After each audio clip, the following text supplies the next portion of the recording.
দর্শক সবাইকে আমন্ত্রণ জানাচ্ছি আরোগ্য নিকেতনের আজকের আয়োজনে। আপনাদের সাথে রয়েছি আমি ডাক্তার আঞ্জুমানারা তামান্না। আজকের আয়োজনে আমরা কথা বলবো হৃদরোগ নিয়ে। আমরা দেখেছি আমাদের দেশে গত দশক থেকে শুরু করে এই পর্যন্ত হৃদরোগীর সংখ্যা দিন দিন বাড়ছে এবং গত কয়েক বছরে দেখা গেছে মানুষ মৃত্যুর একদম প্রথম কারণ হিসেবে উঠে এসেছে এই হৃদরোগ। সেই বিষয়টি নিয়ে আজ আমরা কথা বলবো। হৃদরোগ বলতে আসলে আমাদের দেশের মানুষ হার্ট অ্যাটাককেই মূলত বুঝে থাকে, কিন্তু হার্ট অ্যাটাক ছাড়াও যে একটি হার্টের আরও অনেক রকম রোগ হতে পারে সেই বিষয়গুলো নিয়েও জানবো আমরা বিশেষজ্ঞ চিকিৎসকের কাছ থেকে। আজকের আয়োজনে আমরা মূলত কথা বলবো হার্টের অ্যাটাক নিয়ে, হার্ট অ্যাটাকের প্রতিরোধ প্রতিকার এই বিষয়গুলো নিয়ে। আয়োজনে আমার সাথে রয়েছেন অধ্যাপক doctor Ashok Kumar Dutta, senior consultant cardiology, national heart foundation হাসপাতাল and research institute, Mirpur, Dhaka. প্রথমে অনেক স্বাগত জানাচ্ছি ডাক্তার অশোক কুমার দত্ত আমাদের আজকের আয়োজনে। Thank you.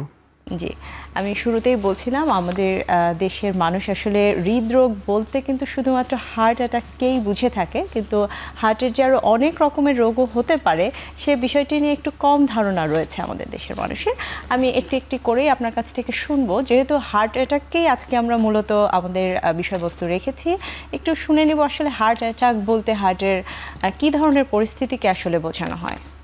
হার্ট অ্যাটাক বলতে ইউজুয়ালি যেটাকে আমরা বুঝি যে হার্টের সাপ্লাইয়ের জন্য, হার্টটা তো একটা পাম্প, হার্টের সাপ্লাইয়ের জন্য একটা রক্তনালী, নিজের রক্তের প্রয়োজন হয় এবং এই হার্টের রক্তনালীতে যখন ব্লক হয়, সেটা হচ্ছে আমরা সহজভাবে যদি বলি অ্যাথেরোস্ক্লেরোসিস বা চর্বি জমে, তখন হার্টের নিজের সাপ্লাইটা পায় না এবং সাডেনলি যদি এই সাপ্লাইটা বন্ধ হয়ে যায় তখনই হার্ট অ্যাটাক হয়।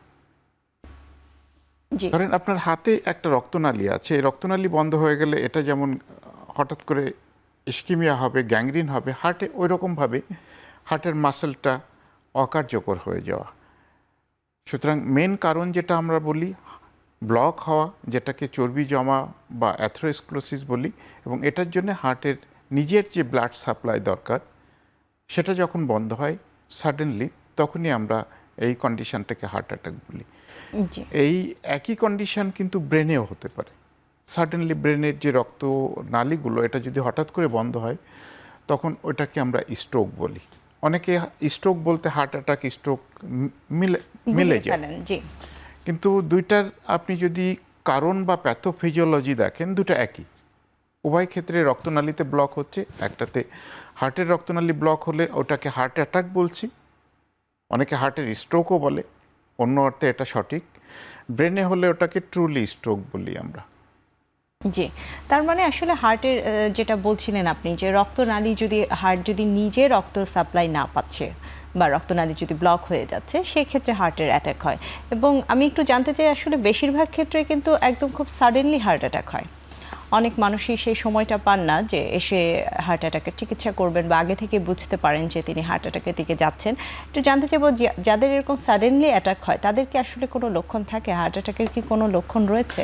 হ্যাঁ, হার্ট অ্যাটাকের লক্ষণ মানে যেটাকে আমরা বলি যে সাডেনলি হলেও অনেক ক্ষেত্রে দেখা যায় কয়েক মাস বা কয়েক ধরে হার্ট অ্যাটাকের বিভিন্ন নমুনা পাওয়া যায়, যেটা হাঁটলে হয়তো বুকে ব্যথা হচ্ছে, রেস্ট নিলে কমে যাচ্ছে, অথবা জিহ্বার নিচে যে একটা স্প্রে আছে সেটা নিলে কমে যায়। এগুলো অনেকের থাকে, অনেকের এরকম কিছু থাকে না, suddenly first symptom of heart অ্যাটাকটা অনুভব করে। হার্ট অ্যাটাকের মেইন সিমটম যেটা আমরা বলি যে বুকে ব্যথা। অনেকে বলে যে বুকের বাম পাশে, না, বাম পাশে ব্যথা হতে পারে, কিন্তু আমরা বলি যে মোর টিপিক্যালি সেন্ট্রাল চেস্ট পেন। অনেকের দেখা যায় বিশেষ করে বয়স্ক রোগী যারা থাকে, যারা ডায়াবেটিস থাকে, তাদের ব্যথা নাও হতে পারে, বুকে চাপ অনুভব হয়, মনে হয় যে বুকে কেউ হাতির পা দিয়ে মনে হয় চাপ দিয়ে ধরে রেখেছে, শ্বাসকষ্ট অনুভব হয়। আর এই ব্যথাটা অনেক সময় বুক থেকে বাম হাতের দিকে চলে যেতে পারে, কিছু ক্ষেত্রে ডান হাতেও যেতে পারে। আরেকটা যেটা, বুক থেকে যদি গলা চাপ দেয় বা চোয়ালের নিচের চোয়ালে যদি ব্যথা যায় তাহলে এটা আরও মোর ডেঞ্জারাস বলি। আর কিছু সময় দেখা যায় যে টিপিক্যাল বুকে ব্যথা বা এরকম কিছু অনুভব করে না, অ্যাটিপিক্যাল সিমটম বলি আমরা এটাকে, যে হার্টের নিচের একটা অংশ থাকে ইনফেরিয়র ওয়াল, ওখানে যদি অ্যাটাকটা হয় দেখা যায় পেশেন্টের গ্যাসের ব্যথা যেমন হয় ওই রকমই সিমটম হচ্ছে, যে একটু বেলচিং বা ঢেকুর তুলে কমে যাচ্ছে। কিন্তু দুইটা জিনিস খুব ইম্পর্টেন্ট, যে হার্ট অ্যাটাকের ব্যথা যদি একটু পেশেন্ট এক্সারশন যায়, যে বাসার ভিতরে একটু হাঁটাহাঁটি করছে, ওয়াশরুমে যাচ্ছে, গোসল করতে গেল, তখনই দেখবেন যে পেশেন্টের সিমটমটা বেশি হয়, লক্ষণটা বেশি হয়, পেশেন্টের প্রচণ্ড দুর্বল হয়ে যায়। গ্যাসের ব্যথা কখনো হাঁটলে বাড়ে না, হাঁটলে বরং গ্যাসের ব্যথা কমে যায়।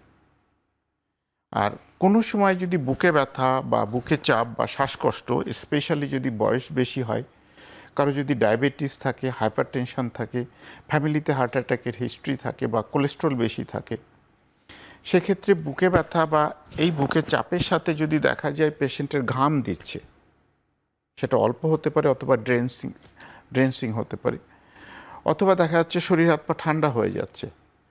অনেকের বাসায় হয়তো ব্লাড প্রেশার দেখে বললো ব্লাড প্রেশারটা কমে গেছে, অথবা হার্টবিট হঠাৎ করে বেড়ে গেছে, হঠাৎ করে কমে গেছে।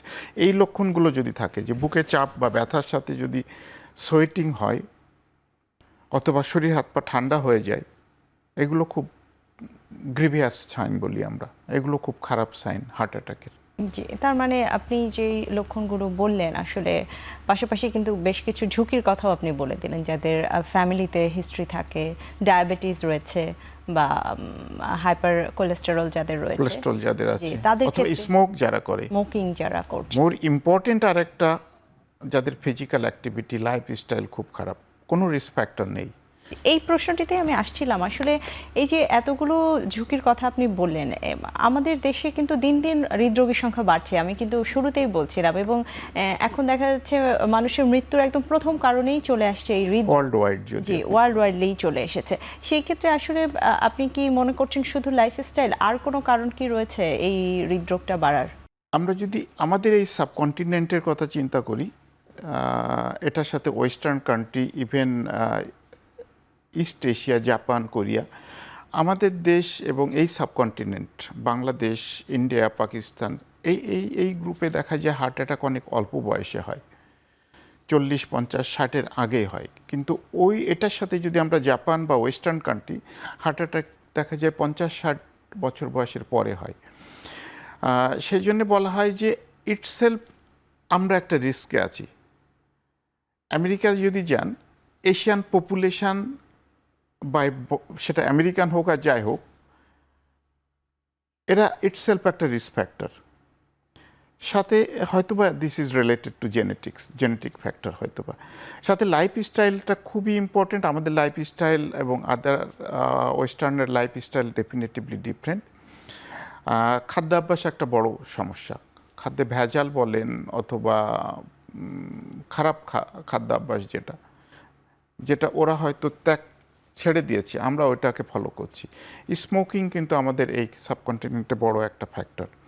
ফিজিক্যাল অ্যাক্টিভিটি, সেডেন্টারি লাইফ যেটাকে বলি, এটাও একটা বেশ ইম্পর্টেন্ট ফ্যাক্টর এই লাইফস্টাইলের জন্যে। খাবারের ব্যাপারটা যদি লাইফস্টাইল যদি ফার্স্ট ধরেন, আপনি পার্সন থেকে শুরু করবেন, ইন্ডিভিজুয়াল থেকে শুরু করবেন, দেখবেন যে সে ফিজিক্যাল অ্যাক্টিভিটি তার কম, জাঙ্ক ফুড বেশি খাচ্ছে, আবার স্মোকিং করছে, সাথে হয়তো ফ্যামিলি হিস্ট্রি আছে। আবার খাবারে যদি ধরেন, ফ্যামিলি লেভেলে যদি ধরেন, খাবারে ভেজিটেবল এবং ফ্রুটস, এই দুটা খুব ইম্পর্টেন্ট কম্পোনেন্ট। ফ্যাট আমাদের শরীরের জন্য দরকার, কিন্তু animal fat, specially animal fat বলতে আমরা যেটাকে বুঝি যে গরু এবং খাসির মাংস, এটা খুব খারাপ। আমাদের ডক্টর বি চৌধুরী স্যার বলতেন যে অ্যানিম্যাল বলতে যদি মাছ ধরা হয়, মাছের চর্বি রিলেটিভলি ভালো, স্পেশালি যদি সি ফিশ ধরেন। যদি মুরগি দেন, মুরগির 2টা পা থাকে, এদের চর্বিও রিলেটিভলি, চর্বি না, এদের মাংস রিলেটিভলি ভালো। যদি খাসি বা গরু, তাদের 4টা পা থাকে, সুতরাং পা যত বাড়তে থাকে তাদের চর্বি তত খারাপ, এবং পলি আনস্যাচুরেটেড ফ্যাটি অ্যাসিড বলি। এবং চিংড়ি মাছ, বলা হয় চিংড়ি মাছের নাকি আরও বেশি পা, এবং যার জন্য চিংড়ি মাছের চর্বি নাকি আরও খারাপ। সেই জন্য ভেজিটেবল ফ্যাট কিন্তু হার্টের জন্য ভালো। অন্যদিকে অ্যানিম্যাল ফ্যাট যেটা বলি, স্পেশালি গরু, খাসি, এগুলো হার্টের জন্য ভালো না, এই চর্বিগুলো। জি, তার মানে আসলে লাইফস্টাইলের সাথে আপনি খাদ্যাভ্যাসটাকে একটি খুব মেইন কারণ গুরুত্বপূর্ণ। হিসেবে বলছেন এবং বিশেষ করে খাদ্যে ভেজালের কথাটাও আপনি বলছেন। খাদ্যে ভেজাল। জি, যেটা আমাদের দেশে খুব প্রচলিতভাবে হয়ে গেছে এবং খুব নরমালাইজ ভাবে চলছে এই খাদ্যে ভেজাল, যেটা আসলে আমাদের দেশের মানুষের ক্ষেত্রে এই জিনিসটা চলে এসেছে, হৃদরোগের সংখ্যাটাও বেড়ে গিয়েছে। যেহেতু খাদ্যে ভেজাল শুধু হার্ট অ্যাটাক না, আমি আগে অন্যান্য যেটা বললাম অর্গানেও পড়েছে। স্ট্রোক এবং আমাদের দেশে কিডনি রোগ। ক্যান্সার এবং কিডনি রোগীর সংখ্যা খুব বেড়ে যাচ্ছে। ভেজাল একটা খুব বড় ফ্যাক্টর এখানে। জি, যেহেতু হার্ট অ্যাটাক নিয়ে বলছিলেন এবং হার্টের যে ঝুঁকিগুলো বলছিলেন যে কেন বাড়ছে, বেশি আমি বলছিলাম যে সাডেনলি হার্ট অ্যাটাক হয়ে যায় অনেকের ক্ষেত্রে, বেশিরভাগ ক্ষেত্রে, এবং অনেকে এটা ম্যানেজ করতে পারেন না, খুব ম্যাসিভ না হলে হয়তো রোগী বেঁচে যান। সেই ক্ষেত্রে একটু জানতে চাইবো, যদি কেউ বাসায় হার্ট অ্যাটাক করেন, এটা আপনি বেশ কিছু লক্ষণ বলছিলেন, যদি তার ফ্যামিলি মেম্বাররা বুঝতে পারেন যে তিনি হার্ট অ্যাটাক করছেন, সেই ক্ষেত্রে কি কিছু করণীয় রয়েছে কিনা ওই মুহূর্তে? এবং আমি আরেকটা জিনিস এখানে বলতে চাই, আমাদের দেশের অনেক রোগীরাই আছেন যারা ঢাকার বাইরে থাকেন, হয়তো দেখা যায় হার্ট অ্যাটাক হয়েছে, উনি বুঝতে পারছেন, তাদের আশেপাশে তারা চিকিৎসা নিচ্ছেন না, ভালো চিকিৎসার আশায় ইমিডিয়েট চিকিৎসাটা না করে তারা সেই ঢাকায় আসছেন বা বড় হাসপাতালে আসছেন। এই ক্ষেত্রে আসলে ম্যানেজমেন্টটা কেমন হওয়া উচিত? একবার যদি হার্ট অ্যাটাক হয়, হার্ট অ্যাটাকের কোনো লক্ষণ যদি অনুভব করেন, আমি বলবো যে আশেপাশে যেই থাকুক সেই মোস্ট ইম্পর্ট্যান্ট। সেটা জুনিয়র ডক্টর হতে পারে, সিনিয়র ডক্টর হতে পারে। এরকম অনেকে আছে অনেক দূরে থাকে, ওখানকার লোকাল ডক্টর হয়তো বলছে যে হার্ট অ্যাটাকের পরে যে আপনি এই দুইটা ওষুধ খান, ইঞ্জেকশনটা নেন, পরে আপনি ঢাকায় যান। ওরা ভাবে যে ইঞ্জেকশনটা অথবা ওষুধটা খাবো নাকি একবারে ঢাকায় গিয়ে সব থেকে ভালো চিকিৎসা নেব, না, এটা খুব ভুল ধারণা। Time is most important factor heart অ্যাটাকের জন্যে। এটা যদি আমরা তিনটা ভাগে ভাগ করি, প্রাথমিক চিকিৎসা, দেন ইন্টারমিডিয়েট বা সেকেন্ডারি লেভেল এবং টার্সিয়ারি লেভেল। প্রাথমিকভাবে বিশ্রাম একটা ইম্পর্ট্যান্ট ফ্যাক্টর। হার্ট অ্যাটাকের পরে যদি কেউ হাঁটাহাঁটি করে অথবা পরিশ্রম করতে থাকে, বিশ্রাম না নেয়, হার্টের মাসেলের ড্যামেজটা আরও বেশি হবে। সেকেন্ড, অনেকেই দেখবেন যে হার্টের রুগী হয়তো ফ্যামিলিতে আছে, প্রেশারের রুগী আছে, কোলেস্টেরল অথবা ডায়াবেটিসের রুগী আছে। যদি হার্ট অ্যাটাকের সিমটম মনে হয়, দুইটা জিনিস খুব ইম্পর্ট্যান্ট। একটা হচ্ছে ব্লাড থিনার, যেটা অ্যাসপিরিন গ্রুপের একটা ওষুধ বলি, আর একটা হচ্ছে কোলেস্টেরল কমানোর জন্য অ্যাটোরবায়োস্ট্যাটিন বা রোসুবায়োস্ট্যাটিন। এই দুইটা ওষুধ যদি একসাথে খাওয়া হয়, এটা হার্ট অ্যাটাকের এক্সটেনশনটা অনেক কমে যায়। সেকেন্ড, হয়তো আপনি প্রাথমিকভাবে আশেপাশে কোনো ডক্টরের কাছে গেলেন অথবা ক্লিনিক গেলেন অথবা উপজেলা হেলথ কমপ্লেক্স যেটা আছে সেখানে গেলেন, একটা ইসিজি এবং একটা রক্তের ছোট পরীক্ষা আছে, কার্ডিয়াক ট্রোপোনিন বলি আমরা। এটা বেশি সময় লাগে না এগুলো করতে, খুব কস্টলিও না। এটা থেকেই মোটামুটি হার্ট অ্যাটাকটা ধরা যেতে পারে। ধরা যাওয়ার পরে ওই ডক্টর যদি বলে যে আপনি এই অ্যাটোরবায়োস্ট্যাটিন খান, রোসুবায়োস্ট্যাটিন খান, একটু অ্যাসপিরিন খান অথবা একটু নাইট্রোগ্লিসারিন নেন, রেস্টে থাকেন, আমরা কয়েকদিন চিকিৎসা করি, তারপরে আপনি যান, এটা অবশ্যই ফলো করা উচিত। অনেকে এটা ফলো না করে ঢাকায় চলে আসে। ঢাকায় আসতে গেলে যেটা হয়, ফিজিক্যাল এক্সারশন যায়, মেন্টাল এক্সারশন যায়। আগে হয়তো হার্ট অ্যাটাকে ছোট একটা অ্যাটাক হয়েছিল, ওই অ্যাটাকটা দেখা যায় বড় আকারে হয়ে যায়। অনেকে দেখা যায় on the way heart failure হয়ে যায়, সাডেন কার্ডিয়াক ডেথ হয়। সেই জন্যে আমি বলবো যে আপনার পাশে যে চিকিৎসক আছে তার উপরে আপনাকে ভরসা রাখতে হবে, এবং এমবিবিএস ডক্টর বলেন অথবা জুনিয়র কার্ডিওলজিস্ট বলেন, তাদের উপরে ভরসা রেখে তারা যে চিকিৎসা দেয়, এটা হার্ট অ্যাটাকের জন্যে একেবারে পারফেক্ট চিকিৎসা। এটা হার্ট অ্যাটাকের এক্সটেনশনটাকে কমাবে। হয়তো আপনি ভাবছেন যে ভুল চিকিৎসা হচ্ছে কিনা, কিন্তু এই যে মেডিসিনগুলো, এইগুলো মেডিসিনগুলো কিন্তু কোয়াইট সেফ। একটু গ্যাসের ব্যথা বাড়তে পারে, তার জন্য তো গ্যাস্ট্রিকের ওষুধ আপনি খেতে পারেন। আমি বলবো তাদের উপরে ভরসা রাখা। এটা যদি সেকেন্ডারি লেভেলে চলে আসেন, যে ডিস্ট্রিক্ট লেভেলের যে সিসিইউ সাপোর্ট আছে, ডিস্ট্রিক্ট হসপিটাল অথবা মেডিকেল কলেজ, ওখানে গেলে দেখবেন যে হেপারিন বা ক্লেকজেন, যেটা কোভিডের সময় আমরা খুব ইউজ করছি, যেটা কোভিডের অ্যাটাকটাকে কমায় দেয়, ডেথ কমায় দেয়, এই একই ওষুধ হার্ট অ্যাটাকের জন্য ইউজ হয়। অথবা আরেকটা হচ্ছে যে রক্তের ক্লট হয়ে যায়, তো ক্লটটাকে লিকুইড করার জন্যে থ্রম্বোলিটিক্স বলি আমরা এটাকে, স্টেপটোকাইনেজ, একটু 4-5 হাজার টাকা দাম। এগুলো কিন্তু ডিস্ট্রিক্ট লেভেলে এখন দেয় এবং সেটা দেওয়া উচিত আমি বলবো।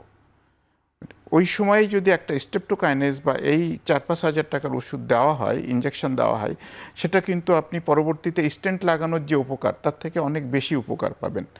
2 ঘন্টা পরে স্টেন্ট লাগানো এবং সাথে সাথে স্ট্রেপ্টোকাইনেজ একই রকম, একটাতে হয়তো 1.5-2 লাখ টাকা অথবা 3 লাখ টাকা খরচ হচ্ছে, ওখানে 3,000 টাকা খরচ হচ্ছে, 4,000 টাকা খরচ হচ্ছে। আমার পরামর্শ হচ্ছে লোকাল ডক্টর আপনাকে যে চিকিৎসা দেবে সেটা অবশ্যই ফলো করবেন। জি, এটা আসলে খুবই গুরুত্বপূর্ণ একটি তথ্য। কেউ যদি হার্ট অ্যাটাক করেন বা বুঝতে পারেন, সে যেন তার পার্শ্ববর্তী যে কোনো হাসপাতাল থেকে প্রাইমারি চিকিৎসাটা নিয়ে নেন। হার্ট অ্যাটাক নিয়ে আরও জানবো স্যার, আমাদের একটা বিরতির সময় হয়ে গেছে, আমি বিরতি থেকে ফিরছি আবার।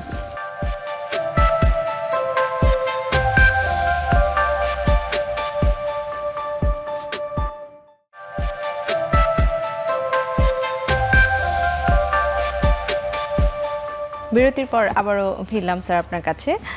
বিরতির আগে বলছিলেন হার্ট অ্যাটাক নিয়ে এবং হার্ট অ্যাটাক হলে প্রাইমারিলি কিভাবে চিকিৎসা করা সম্ভব। একটু জানতে চাই, একটা প্রাইমারি চিকিৎসা হলো বা কেউ বুঝলো হার্ট অ্যাটাক হয়েছে, সে যদি আসে একজন কার্ডিওলজিস্টের কাছে, আসলে ফার্দার তার আর কি কি আপনারা তো টেস্ট করে দেখেন, আসলে কোনো টেস্টের প্রয়োজন আছে নাকি রোগীকে দেখে আপনারা বুঝতে পারেন, এবং টেস্ট করার পরে কি ম্যানেজমেন্ট থাকে? কিছু ক্ষেত্রে রোগীকে দেখে বোঝা যায়। আর হার্ট অ্যাটাক ট্রুলি হয়েছে কিনা সেটা বুঝতে হলে আমাকে অবশ্যই টেস্ট করতে হবে। 2টা ইম্পর্টেন্ট টেস্ট যেটা বললাম, একটা হচ্ছে একটা ইসিজি করা, আর একটা হচ্ছে হার্টের মাসেল ড্যামেজ হলে একটা মার্কার বলি, বায়োমার্কার, ট্রোপোনিন আই বলি। এটা সব জায়গাতেই হয় এখন, অটোমেটিক মেশিনে উপজেলা থেকে শুরু করে সব জায়গায় হয়। এই 2টার পরীক্ষা খুব ইম্পর্টেন্ট। ইসিজিতে ইমিডিয়েটলি বোঝা যায়, ট্রোপোনিন আই করতে হলে অনেক সময় 3 ঘন্টা 4 ঘন্টা সময় লাগে। আর ইকোকার্ডিওগ্রাম বলেন বা অন্য টেস্ট বলেন, এগুলো হার্ট অ্যাটাকের জন্য দরকার, কিন্তু মেইন 2টা পরীক্ষা সেটা হচ্ছে ইসিজি এবং কার্ডিয়াক ট্রোপোনিন আই। এই 2টা থেকে হার্ট অ্যাটাক হয়েছে কিনা সেটা বোঝা যেতে পারে। জি, এবং আপনি বলছিলেন যে ব্লক থাকতে পারে, রক্তনালীর মধ্যে ব্লক থাকতে পারে এবং সেই জন্য হার্টে অ্যাটাক হতে পারে। যদি এই ধরনের ব্লক থাকে, সেই ক্ষেত্রে আপনি একটা ইনজেকশনের কথা বলছিলেন যে ব্লাড থিনার হিসেবে যেটা দেওয়া হয়, এছাড়া এভাবেই কি ব্লকটা ছুটে যায় নাকি আর কিছু করা লাগে? হ্যাঁ, এই ব্লাড থিনার প্লাস লিকুইফেকশন বা লিকুইড করার জন্যে, রক্তের দলাটাকে ডিজলভ করার জন্য যে স্ট্রেপ্টোকাইনেজ, এটা খুবই ইম্পর্টেন্ট। এর থেকে আরও উন্নত চিকিৎসা যেটা টার্সিয়ারি ফেজে আমরা বলি যে কার্ডিয়াক হসপিটাল, সেটা যে কোনো কার্ডিয়াক হসপিটাল হতে পারে, সেটা জাতীয় হৃদরোগ হতে পারে, হার্ট ফাউন্ডেশন হতে পারে, প্রাইভেট যে কার্ডিয়াক সেন্টার্সগুলো হতে পারে, যে কোনো জায়গায়, ইভেন পেরিফেরিতে সব জায়গায় আছে। অ্যানজিওগ্রাম করে দেখে রক্তের দলা যেটা থাকে ওখানে স্টেন্টিং করা আর কি, বা রক্তের হার্টের ব্লক যেটা থাকে ওখানে স্টেন্টিং করা। এটা একেবারে খুব কস্টলি এবং খুব সফিস্টিকেটেড জিনিস এটা। সেক্ষেত্রে আপনি যদি দেখা গেছে যে এটা যদি আপনি অনেক ডিলে করেন, 2 ঘন্টা 3 ঘন্টা 4 ঘন্টা, বুকে ব্যথা শুরু হয়েছে 4 ঘন্টা 5 ঘন্টা দেরি হয়ে যাচ্ছে, সেক্ষেত্রে উপকারটা কিন্তু কমে যায়। আপনি যদি উইদিন 3 আওয়ার্স যদি আপনি ওই 3 বা 4 হাজার টাকা দামের ইনজেকশনটা দিতে পারেন, সেটাতে যে পরিমাণে উপকার হবে, আপনি কয়েক ঘন্টা পরে যদি স্টেন্টিং করেন ততটা উপকার আপনি পাবেন না। এর ভিতরে মৃত্যু ঝুঁকিও কিন্তু থেকে যায়। জি। আর সেকেন্ড যেটা, হার্ট অ্যাটাক হওয়ার পরে যে স্টেন্টিং আমরা যেটা করি, এটা তো অবশ্যই বাইরের দেশের জন্য বলা হয় খুব ইম্পর্ট্যান্ট, তখন তাদের arrangement, emergency arrangement, transport system সব কিছু আছে ওরকমভাবে। কিন্তু আমাদের দেশের জন্য আমি বলবো যে যারা একেবারে কার্ডিয়াক সেন্টারের আশেপাশে আছে তাদের জন্য ঠিক আছে, প্রাইমারি পিসিআই বলি আমরা, এটা খুব ইম্পর্ট্যান্ট। কিন্তু মেজরিটি অফ দ্য পপুলেশন, আপনি যদি বাংলাদেশের অ্যাডাল্ট পপুলেশন ধরেন যে 5 লাখ বা 7 লাখ আছে, পপুলেশনের জন্য আমি বলবো যে প্রাইমারি এবং সেকেন্ডারি ট্রিটমেন্ট যেটা আগে বললাম যে এই ইনজেকশন পর্যন্ত খুব important. Very few percentage of patient যারা এই অ্যাক্সেস আছে, যারা সাথে সাথে টার্সিয়ারি সেন্টারে যাবে, অ্যাঞ্জিওপ্লাস্টি হবে, এটা অবশ্যই খুব উপকারী, কিন্তু সেটা টাইমলি ফ্যাশনে হতে হবে। দেরি করলে এটার উপকারটা আপনি পাবেন না। জি। তার মানে আপনি বলছিলেন আসলে সময়টা খুব ইম্পর্টেন্ট একজন খুব হার্ট অ্যাটাক ইম্পর্টেন্ট। রোগীর জন্য, তার হার্টটিকে সেভ করার জন্য। একটু জানতে চাই, অনেকেই কিন্তু সার্জারির কথা জানতে চান এবং আমরা খুব প্রচলিত কথা বাইপাস সার্জারি হয়ে থাকে হার্টের। এটা কি হার্ট অ্যাটাকের রোগীদের ক্ষেত্রে বা ব্লক হওয়া রোগীদের ক্ষেত্রেই করেন কিনা আপনারা? হার্ট অ্যাটাকের রুগী যাদের ব্লক খুব বেশি থাকে তাদের জন্য ইউজুয়ালি আমরা বলি বাইপাস সার্জারি ভালো। হার্ট অ্যাটাক ছাড়াও যাদের হার্টের ব্লক থাকে, হাঁটলে ব্যথা হয়, এদের হার্ট অ্যাটাক হয়নি এখনও, কিন্তু হাঁটতে পারে না, যেটাকে আমরা ক্রনিক স্ট্যাবল অ্যাঞ্জাইনা বলি বা ক্রনিক করোনারি সিন্ড্রোম, যে অনেক দিন থেকে এরকম বুকে ব্যথা নিয়ে ভুগছে, ব্লক পাওয়া গেছে 4টা 5টা 6টা, এদের জন্যে বাইপাস সার্জারি ইজ গুড। যদি মনে হয় যে 1 2 বা 3টা ব্লক আছে, তাদের জন্যে কিন্তু দেখা গেছে স্টেন্টিং এবং বাইপাস সার্জারি ইকুয়ালি ইফেক্টিভ। কিন্তু যাদের ব্লকের পরিমাণ বেশি, বয়স 50 60 বা 70 তার বেশি, তাদের জন্য কিন্তু surgery is good. G sir, একটু জানতে চাই, হার্ট অ্যাটাকের অনেক কিছুই শুনলাম আপনার কাছ থেকে, ঝুঁকির অনেকগুলো কথা বলছিলেন।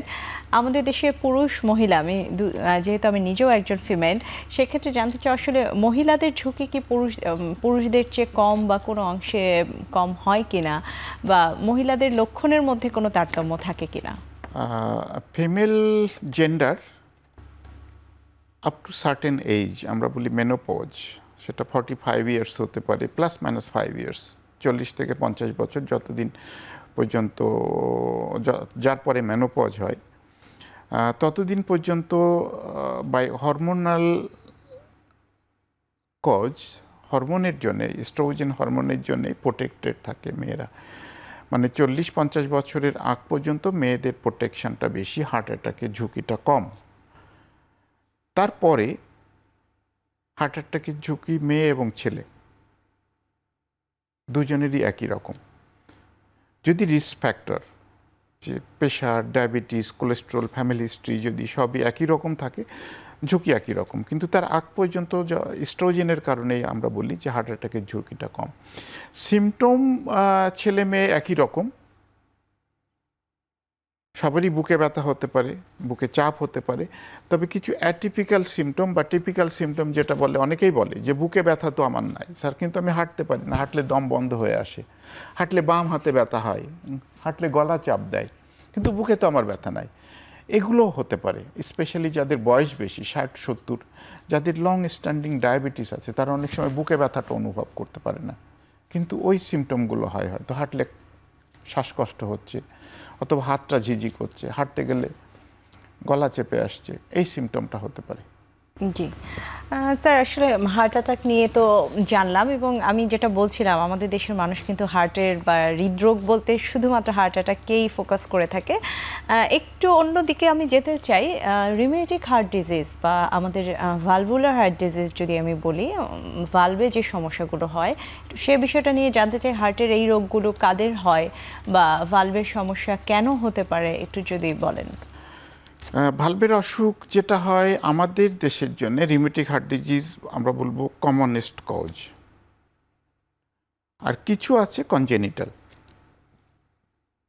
কনজেনিটাল ভালভের যে অসুখগুলো হয় সেটা সাধারণত paediatric age group, paediatric physician যারা, তাদের কাছে প্রেজেন্ট করে 17 বছর, 18 বছর, 20 বছর পর্যন্ত। এখন 20 থেকে 30-40 বছর, যেটাকে আমরা ইয়াঙ্গার এজ গ্রুপ বলি, প্লাস মিডল এজ গ্রুপ, এই গ্রুপে কিন্তু রিউমেটিক হার্ট ডিজিজ যেটা একসময় বাংলাদেশে প্রচণ্ড রকম প্রকোপ ছিল। রিউমেটিক প্রজেক্ট আছে একটা আমাদের, ওই প্রজেক্ট ব্রিগেডিয়ার মালিক স্যারের, আমি বলবো পায়োনিয়ার, ওনার নেতৃত্বেই কিন্তু রিউমেটিক হার্ট ডিজিজ কিন্তু অনেক অংশে কমে আসছে। আমি বলবো যে out of 100, 90% of the rheumatic heart disease Bangladesh থেকে চলে গেছে, কিন্তু টিল নাও এখন কিন্তু হচ্ছে। এটা ভালভের সমস্যায় করে। রিউমেটিক হার্ট ডিজিজ যদিও হার্টের যে কোনো অংশে অ্যাফেক্ট করতে পারে, কিন্তু ভালভ ড্যামেজ বেশি হয়, যে কোনো ভালভ ড্যামেজ হতে পারে। এবং এটা ইউজুয়ালি দেখা যায় 20, 30 বা 40 বছর বয়সে এটার সিমটমটা বোঝা যায়, যদিও অসুখটা শুরু হয় অল্প বয়স থেকে, 5 বছর, 7 বছর, 10 বছর থেকে। জি, সেক্ষেত্রে যদি কারো এরকম ভালভের সমস্যা হয়, রোগীদের আসলে কি ধরনের অসুবিধা হয় বা কি ফেস করেন, লক্ষণ কি দেখা যায়? ভালভের সমস্যা ইনিশিয়ালি যেটা আগেই বললাম, রেমেটিক ফিভার কিন্তু শুরু হয় বা রেমেটিক হার্ট ডিজিজ শুরু হয় অল্প বয়সে, 5 বছর 10 বছর বয়স থেকেই, কিন্তু সিমটমটা অনেক সময় দেরিতে হয়, 20 বছর 30 বছর বয়সে। সেটা মেন সিমটম যেটা আমরা বলি যে ভালভের সমস্যা থেকে শ্বাসকষ্ট হওয়া, বুক ধড়ফড় করা, এই দুইটা মেন সিমটম।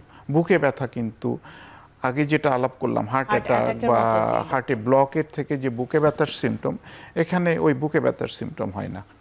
এখানে যেটা হয় সেটা হচ্ছে শ্বাসকষ্ট, হাঁটতে গেলে শ্বাসকষ্ট হয়, বসে গেলে বা বিশ্রাম নিলে কমে যায়। আরেকটা হচ্ছে প্যালপিটেশন হয়, হার্টবিট ইররেগুলার। জি, এই দুইটা হচ্ছে মেন সিমটম।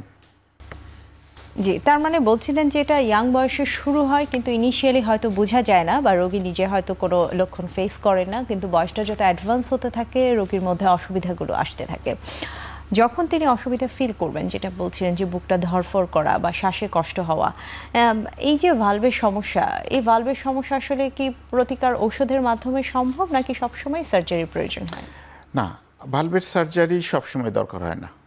আমি যদি অ্যাপ্রক্সিমেটলি হিসাব দেয়, 80% অফ দ্য কেসেস মেডিকেল ম্যানেজমেন্টে রুগী অনেক দিন পর্যন্ত ভালো থাকে।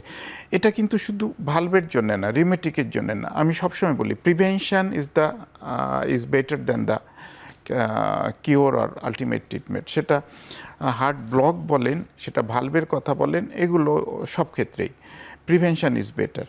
এবং মেডিসিনে কিন্তু ওই হার্টের ব্লক, যেটা আপনি হার্ট অ্যাটাক বাদে আপনি যদি বলেন যে হার্টের ব্লক, কিন্তু মেডিসিনেই কিন্তু 80% রোগী ভালো থাকে। সবার যে অ্যাঞ্জিওগ্রাম লাগবে, রিং লাগবে, বাইপাস সার্জারি লাগবে, এটাও ঠিক না। ভালভের সমস্যাও সেরকম। যদি প্রতিকার করা যায়, রিমেটিক ফিভার হওয়ার শুরুতেই যদি এটার পেনিসিলিন প্রোফাইলেক্সিস আমরা দিতে পারি, সেটা তো ভালভ সমস্যা আর হবেই না। হয়ে গেলেও যদি প্রপার ওয়েতে ট্রিটমেন্ট করা যায়, মেজরিটি অফ দ্য পেশেন্ট ভালো থাকে। আর সিমটম যেটা হয়, এটা কিন্তু অনেক পরে হয়। সেটা শুধু এই ভালভের সমস্যা, রিমেটিক ফিভার না। আপনি যদি হার্ট অ্যাটাকের আগে বা ব্লকের সিমটম ধরেন, সেটাও কিন্তু ব্লক যখন 70-80% হয়ে যাচ্ছে ব্লকটা, তখনই সিমটম হয়। তার আগে কিন্তু সিমটম অনুভব করা যায় না, কিন্তু অসুখটা শুরু হয় কয়েক বছর থেকে। আপনি ডায়াবেটিসও একই অবস্থা, কিন্তু ব্লাড প্রেশারও একই অবস্থা। অনেক দিন থেকে ডায়াবেটিস প্রি ডায়াবেটিক থাকে, অনেক দিন থেকে প্রি হাইপারটেনসিভ থাকে। দেখা গেল হাইপারটেনশন বা ডায়াবেটিস থেকে হয়তো হার্টের সমস্যা হলো, কিডনির সমস্যা হলো, অথবা একটা স্ট্রোক হলো, চোখের সমস্যা হলো, তখনই দেখা যাচ্ছে যে অসুখটা ধরা পড়ছে। এবং কারণ হিসাবে তখন আমরা বলছি আপনার তো অনেক দিন থেকে ডায়াবেটিস আছে, অনেক দিন থেকে হাইপারটেনশন আছে। তো সেরকম ভালভের সমস্যাও অনেক দিন থেকে শুরু হয়। যখন সিমটম হয় তখনও একটা পথ থাকে যে না, মেডিকেশনে পেশেন্ট ভালো থাকে অনেক দিন। জি, তার মানে আসলে যদি সময় মতো ওষুধটি ধরা যায়, সেক্ষেত্রে মেডিকেশনের মাধ্যমেই রোগী ভালো থাকতে পারে। ভালো থাকতে। এটা একটা খুব ভালো কথা। রোগীরা আশ্বস্ত হয় যে ওষুধ খেয়ে, আমার মনে হয় রোগীরা সার্জারিতে সহজে যেতে চায় না এবং বলে যে স্যার ওষুধ খেয়ে যদি থাকা যায় খুব ভালো। এই ব্যাপারে আমি একটা খুব ইম্পর্টেন্ট টপিক দেয়, আদার দ্যান হার্ট অ্যাটাক। যাদের হার্ট অ্যাটাক হয়ে গেছে তাদের ব্যাপারটা আলাদা। অনেকে বলে আমার হার্টে ব্লক আছে, 4-5টা ব্লক আছে। যাদের সিমটম হয়, হাঁটলে ব্যথা হয়, বিশ্রাম নিলে কমে যায়, এই সিমটমটাকে যদি আমরা এভাবে ভাগ করি যে যাদের অল্প পর্যায়ে বা মাঝারি পর্যায়ে ব্লক আছে, যে হাঁটাহাঁটি করতে পারে, বেশি হাঁটলে ব্যথা হয়, অথবা মধ্যম পর্যায়ে ব্যথা হয়, দাঁড়ায় গেলে কমে যায়, স্প্রে নিতে হয় না, এদের কিন্তু কিছু রিসেন্ট স্টাডি আসছে মেডিকেশান এবং স্টেন্টিং দুইটা গ্রুপে, দেখা গেছে রেজাল্ট একই রকম। এটা কিন্তু হার্ট অ্যাটাকের কথা বলছি না, যাদের ব্লক আছে এদের মেডিকেশানে কিন্তু মেজরিটি অফ দ্য পেশেন্ট ভালো থাকে। এবং এই গ্রুপে দেখা গেছে যাদের স্টেন্টিং করা হয়েছে তাদের রেজাল্ট এবং মেডিকেশনের রেজাল্ট একই রকম। এটা কিন্তু আমি বলবো যে গত কয়েক দশকের যে আমাদের চিন্তা ধারণা যে ব্লক হলে রিং লাগাতে হবে, সেই চিন্তা ধারণার কিন্তু বিপরীত এটা। জি, তার মানে এটা খুবই একটা রোগীদের জন্য ভালো খবর যে স্টেন্টিং না করলেও বা সার্জিক্যাল ইন্টারভেনশনে না গিয়েও মেডিকেশন বা মেডিসিনের মাধ্যমে রোগী ভালো থাকতে পারে। আরও জানবো স্যার আপনার কাছ থেকে। আরও একটি বিরতির সময় হয়ে গেছে, বিরতি নিয়ে ফিরছি।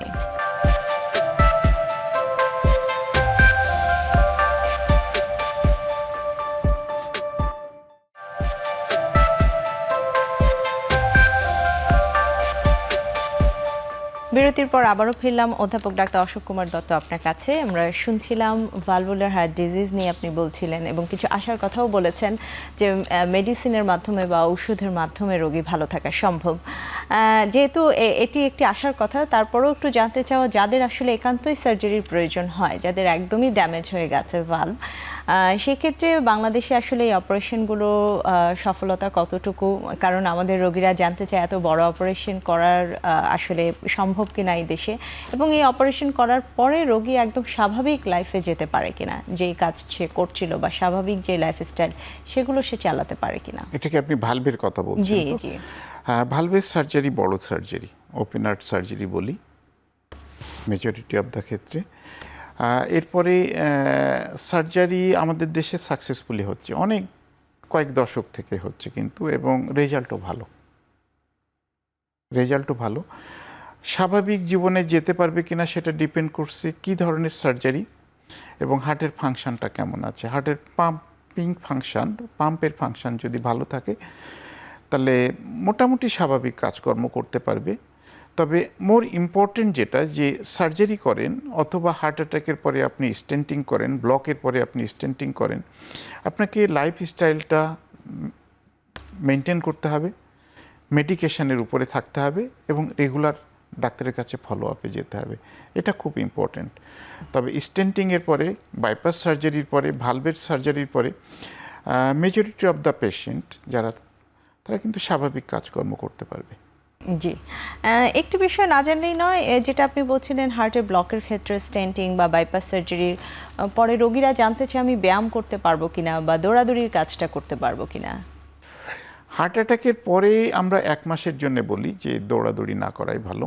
সেটা হার্ট অ্যাটাকের পরে যারা শুধু মেডিসিন খাচ্ছে তাদের জন্যও, হার্ট অ্যাটাকের পরে যারা স্টেন্টিং করছে বা বাইপাস করছে তাদের জন্য 4 সপ্তাহ, অনেককে 6 সপ্তাহ বলি।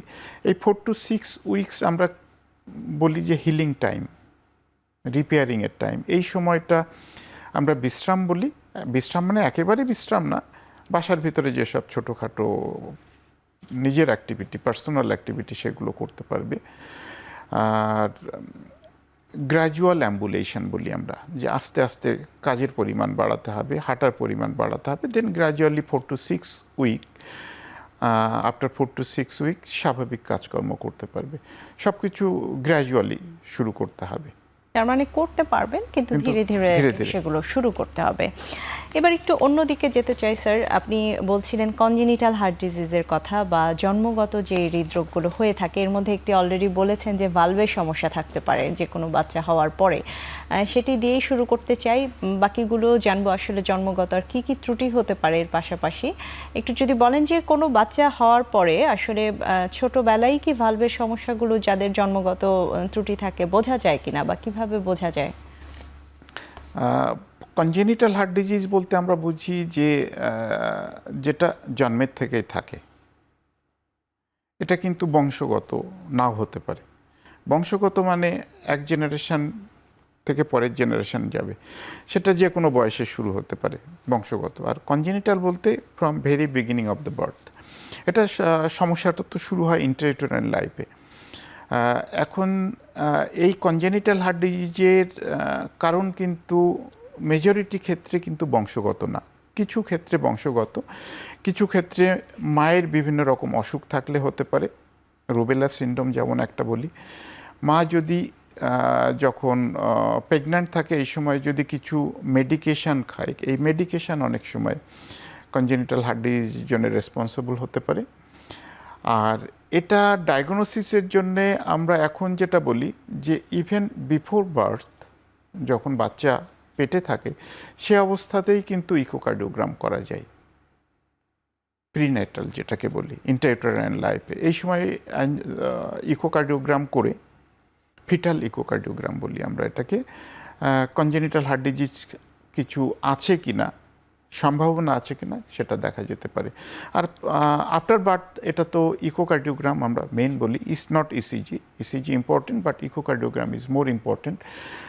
এবং জন্মগত যেটা বললেন ভালভের সমস্যা ছাড়া মোর ইম্পর্টেন্ট এবং মোর কমন যেটা, সেটা হচ্ছে জন্মগত ছিদ্র।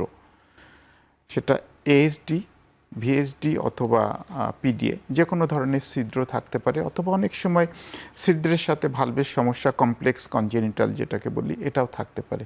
এগুলো জন্ম থেকেই শুরু হয় এবং যত আর্লি লাইফে এটা ডিটেক্ট করা যায়, সেটা পেডিয়াট্রিশিয়ান যদি কেউ দেখেন, উনি ইনিশিয়ালি বুঝতে পারবেন যে জন্মগত হার্টের কোনো ত্রুটি আছে কিনা। তখন হয়তো উনি পেডিয়াট্রিক কার্ডিওলজিস্ট যারা আছেন তাদের কাছে রেফার করবেন। এবং এগুলো কিন্তু অনেক majority of the disease curable. এবং এক্ষেত্রে সার্জারিটা আসলে মেইন ট্রিটমেন্ট। এতক্ষণ যেটা আলাপ করলাম যে অ্যাডাল্ট লাইফে যে অসুখটা হচ্ছে হার্টের, সেটা মেজরিটি মেডিকেল ট্রিটমেন্টে ভালো থাকে, কিন্তু বংশগত যেটা হয় মেজরিটি সার্জারি লাগে।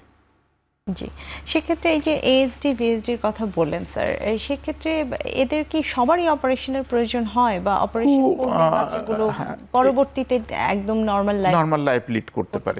সবার দরকার হয় না, কিছু ক্ষেত্রে 10-20% যাদের ছোট ছিদ্র থাকে, বয়স বাড়ার সাথে সাথে এগুলো বন্ধ হয়ে যায়। কিন্তু যাদের বড় ছিদ্র থাকে তাদের অপারেশন প্রয়োজন হয়। জি, এবং ছোট বাচ্চাদের যারা হয়তো জন্মের সাথে সাথে বোঝা গেল না, পরবর্তীতে একটু বড় হলেও বোঝা যেতে পারে, বাচ্চাদের কোনো এই ধরনের কনজেনিটাল হার্ট ডিজিজ বোঝা যায় কিনা, বা কিভাবে বাচ্চাদের বোঝা যায়? যে কারণ অনেক মায়েরাই বাচ্চাদের নিয়ে আসলে কার্ডিওলজিস্টের কাছে যেতে হবে, সেই ধারণাটাও তাদের মধ্যে আসলে গড়ে ওঠে না।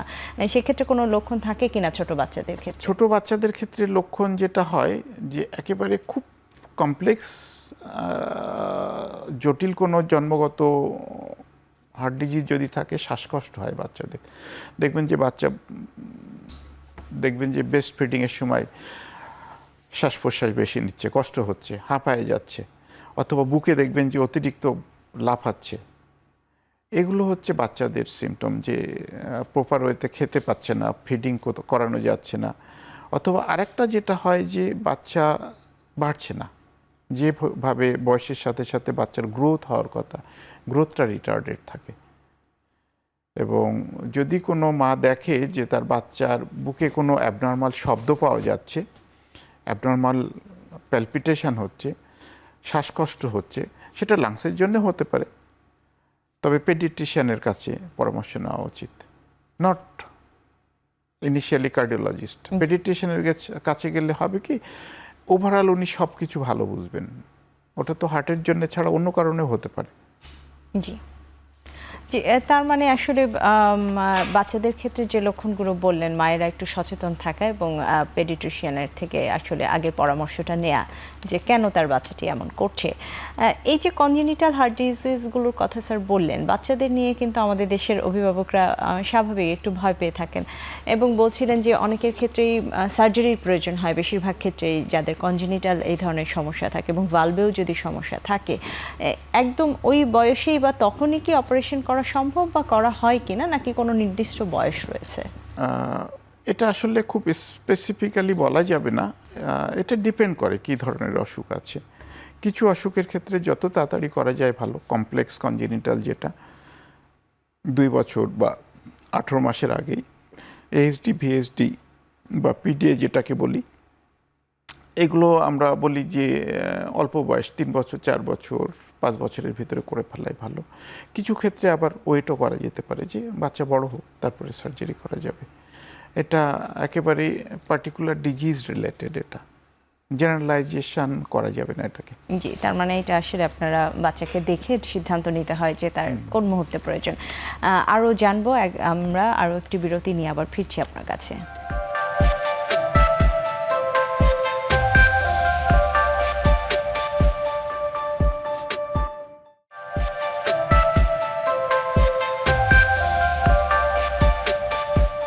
বিরতির পর আবারও ফিরলাম আপনার কাছে।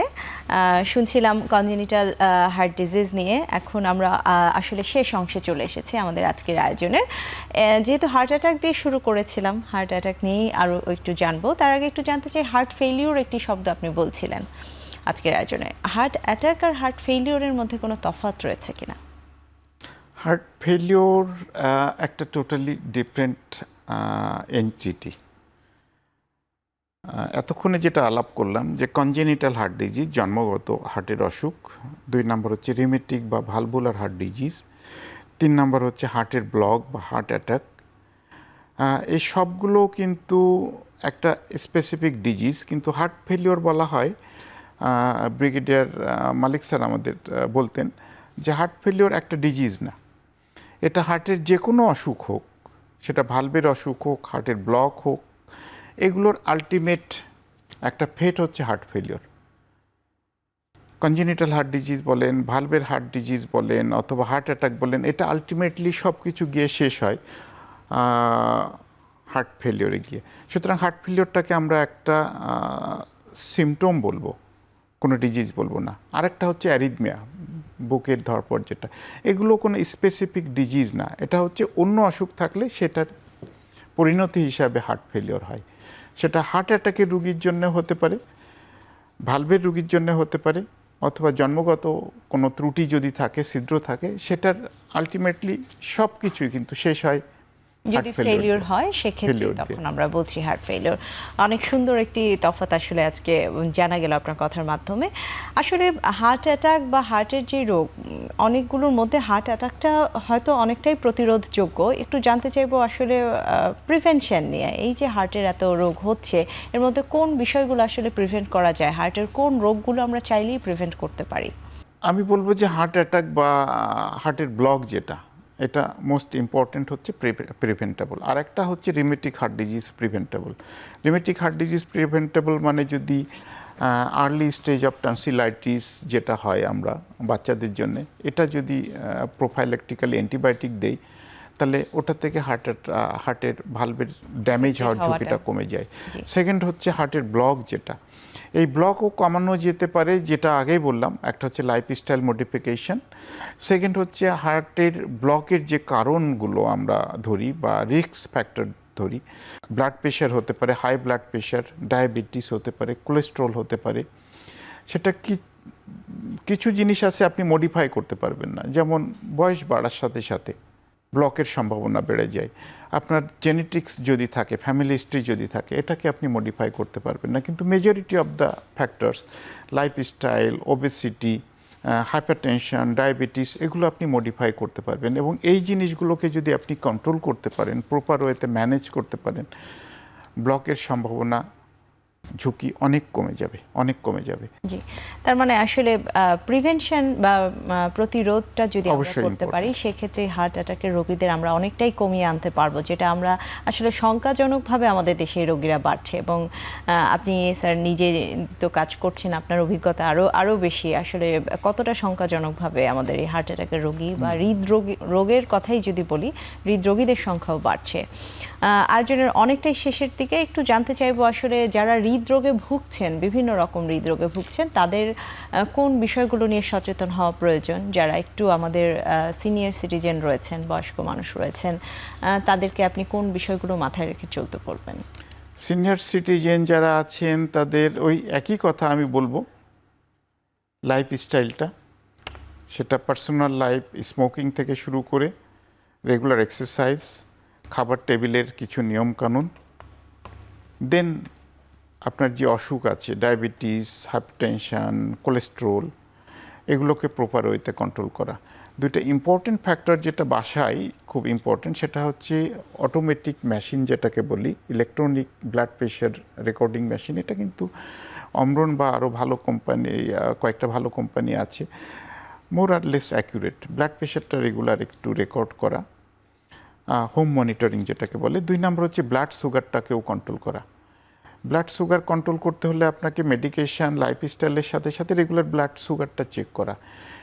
এই যে ছোটোখাটো জিনিস যেগুলো, এগুলো কিন্তু আপনাকে অনেক সুস্থ রাখতে পারে, আপনার হার্ট অ্যাটাকের ঝুঁকিটা কমায় দিতে পারে, আপনার হার্ট ফেলিওরের ঝুঁকিটা কমায় দিতে পারে, এবং আপনার লঞ্জিভিটিটা বাড়াতে পারে।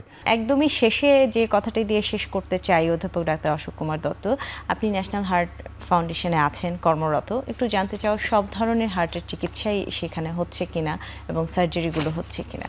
হ্যাঁ, আমাদের হাসপাতালে এখন আপনি তো জানেন না যে আমাদের মেইন যেটা ক্যাম্পাস আছে, তাছাড়া আরেকটা ওপাশে আছে শিশু এবং মহিলা, এটা জয়েন্ট কোলাবোরেশন উইথ গভর্নমেন্ট। ওখানে কিন্তু বাচ্চা কনজেনিটাল হার্ট ডিজিজ একেবারে একদিনের বাচ্চা থেকে শুরু করে সব বাচ্চা, সব ধরনের ট্রিটমেন্ট, সিম্পল যেগুলো আছে, কমপ্লেক্স যে congenital heart disease, complex on যেটা মোস্ট কমপ্লেক্স যেটা, সব ট্রিটমেন্টে এখানে হয়। আর অ্যাডাল্ট কার্ডিওলজির যে অংশটা আছে সেখানেও কিন্তু হার্ট অ্যাটাক থেকে শুরু করে ভালভের সমস্যা বলেন, অথবা অ্যাডাল্ট লাইফে যেগুলো হচ্ছে হার্ট ফেলিওরের ট্রিটমেন্ট বলেন, হার্টের রিদম বা বুক ধপড় রিলেটেড যেটা পেসমেকার বলেন, সব কিছুর ট্রিটমেন্ট কিন্তু আমাদের এখানে অ্যাভেলেবল। হার্ট ফাউন্ডেশন শুধু বলবো না, আমাদের অনেক জায়গায় অ্যাভেলেবল। আমাদের মাদার ইনস্টিটিউট যেটা national institute of cardiovascular disease, যেটাকে আমরা জাতীয় হৃদরোগ বলি, সেখানেও এটা সবগুলো available, all kind of treatment. এবং অ্যাট দ্য সেম টাইম কিছু প্রাইভেট হসপিটাল বা কর্পোরেট হসপিটাল আছে, they are doing a good job. জি, অসংখ্য ধন্যবাদ জানাচ্ছি অধ্যাপক ডাক্তার অশোক কুমার দত্ত। আজকের আয়োজনের একদমই শেষে আমাদেরকে এত গুরুত্বপূর্ণ কিছু তথ্য দেওয়ার জন্য অনেক অনেক ধন্যবাদ জানাচ্ছি। আপনাদেরকেও ধন্যবাদ, এখন টিভিকেও ধন্যবাদ। জি অবশ্যই। দর্শক, আরোগ্য নিকেতনের আজকের আয়োজনের একদমই শেষে চলে এসেছি। আমরা শুনলাম হৃদরোগ নিয়ে, বিশেষ করে হার্ট অ্যাটাক, এবং একজন কার্ডিওলজিস্ট বা বিশেষজ্ঞ চিকিৎসক হিসেবে স্যার বললেন আসলে সময় ক্ষেপণ না করে হার্ট অ্যাটাকের চিকিৎসা করা, এবং অনেকগুলো তথ্যই উনি আমাদের দিয়েছেন যা হয়তো সাধারণ মানুষের জন্য অনেক উপকারে আসবেন। আশা করি সবাই নিজেদের হৃদয়ের যত্ন নেবেন। সবার সুস্থতা কামনায় আজকের আয়োজন থেকে এখানে বিদায় নিচ্ছি।